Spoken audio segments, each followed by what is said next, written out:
Allez hop, campagne bonus, la campagne numéro 6, brand, donc marque. L'objectif ici, ce sera d'augmenter les chances de conversion à un coût dérisoire. Comment on va faire ça? On va cibler notre marque, notre propre marque, via un ciblage de mots-clés plus un ciblage de produits. Alors, pour mettre les choses au clair, premièrement, vous n'avez pas besoin d'avoir une marque super connue pour utiliser ce genre de campagne.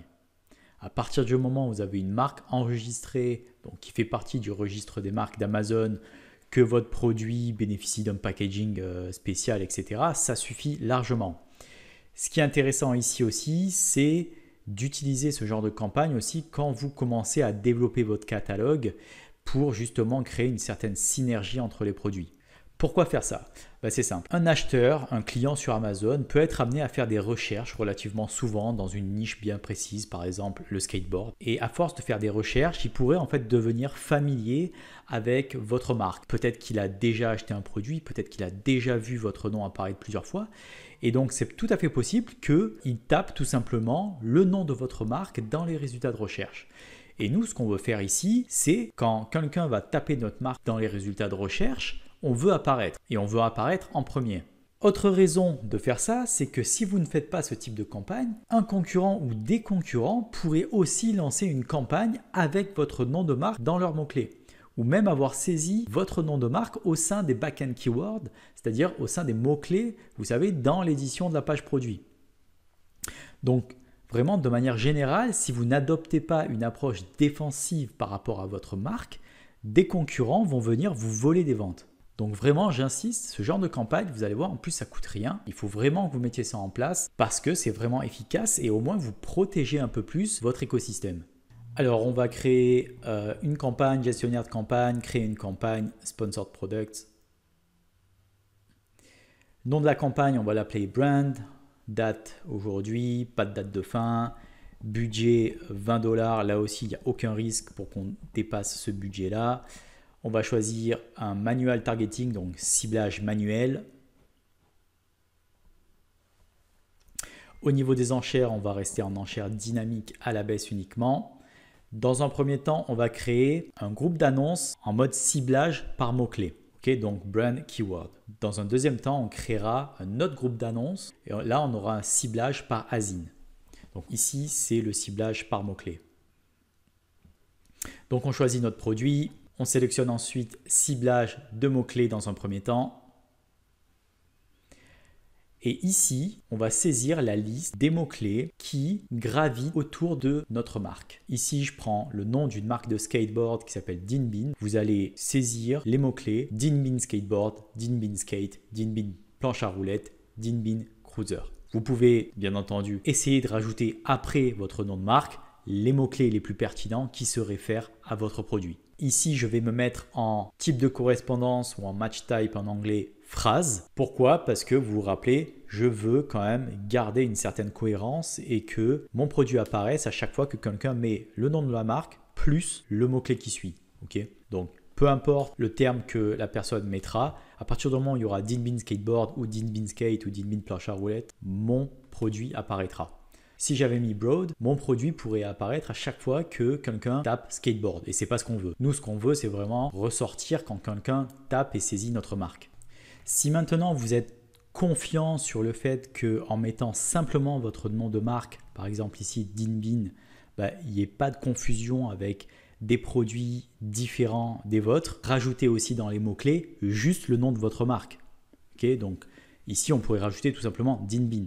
Au niveau des enchères, on va mettre des enchères hautes à 1 $ ou 1 euro, peu importe si votre campagne est en euros. Encore une fois, ce n'est pas parce que j'ai mis 1 euro qu'à chaque fois je vais payer 1 euro. Au niveau du bid, on va enchérir haut. Donc ici, j'ai mis 1 $. Encore une fois, ce n'est pas parce que j'ai mis 1 $ qu'à chaque clic, on va payer 1 $. Vous inquiétez pas.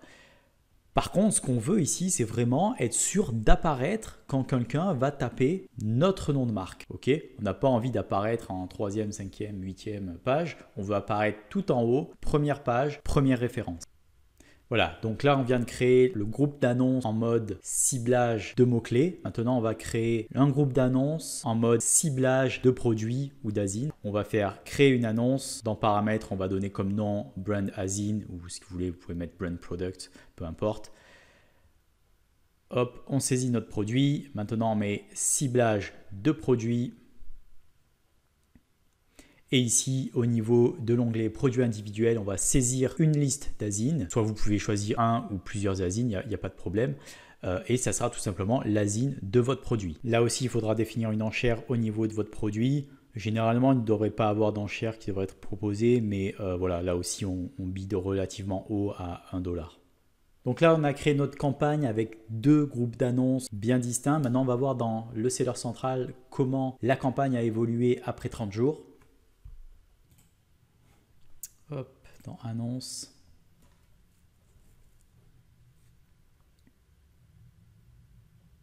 Alors, au niveau de la campagne brand qui est ici, on a dépensé 6 $, généré 4 commandes, réalisé un chiffre d'affaires de 83 $ pour un ACOS de 7,6%. Donc l'ACOS c'est vraiment très bas, donc ça c'est vraiment bien.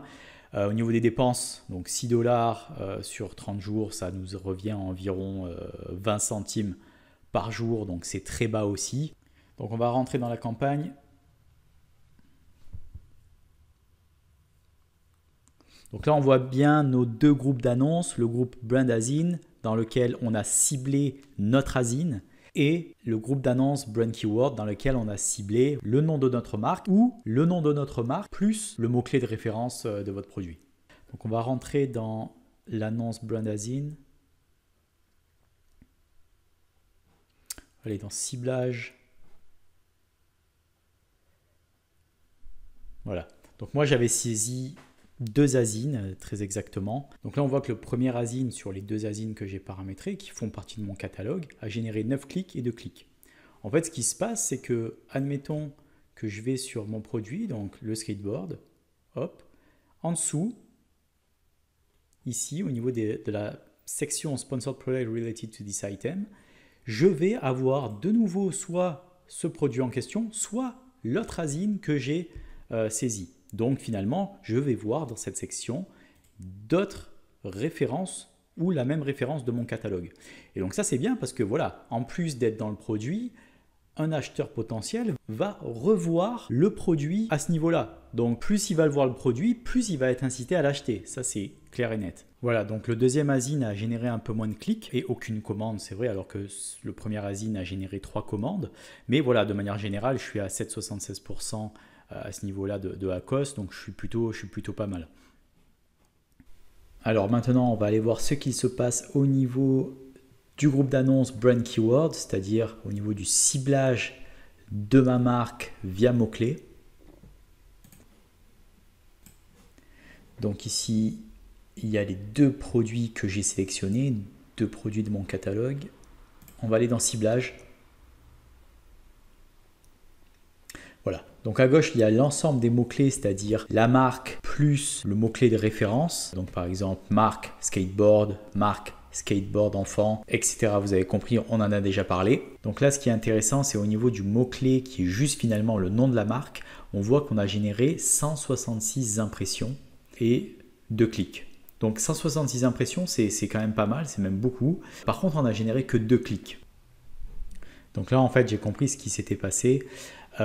Vous savez, quand on crée une campagne à ce niveau-là, il faut toujours sélectionner le ou les produits pour lesquels on veut que la campagne s'applique. Et donc ça se passe à ce niveau-là. Et moi, ce que j'ai fait en fait, c'est que j'ai sélectionné seulement 2 produits de mon catalogue. Donc ce qui se passe, c'est que quand un acheteur potentiel saisit le nom de marque dans les résultats de recherche, théoriquement, il aura l'ensemble du catalogue référent à cette marque-là. Et si vous voulez, si ce dernier clique sur des produits que je n'ai pas ajoutés au sein de la campagne, que je n'ai pas paramétré dans la campagne, je ne récupère pas le nombre de clics. C'est-à-dire que je vais récupérer les impressions, mais je ne vais pas récupérer les clics. Donc voilà, et je suis quasi sûr que c'est ça parce que voilà, au sein de cette campagne, j'ai sélectionné 2 produits parmi la dizaine de produits de mon catalogue et c'est clairement ça. Mais bon, de toute façon, ce qui vraiment importe ici, c'est que vous voyez que même si c'est pas une marque connue, c'est une marque qui génère de l'appétence, des recherches et c'est pour ça que nous, on veut absolument que notre produit apparaisse tout en haut, en premier, quand quelqu'un va taper notre marque. Et ça, je vous invite vraiment à créer ce genre de campagne. Ça ne coûte rien du tout et au moins vous vous protégez et vous vous assurez de récupérer des ventes quand quelqu'un vous cherche sur Amazon.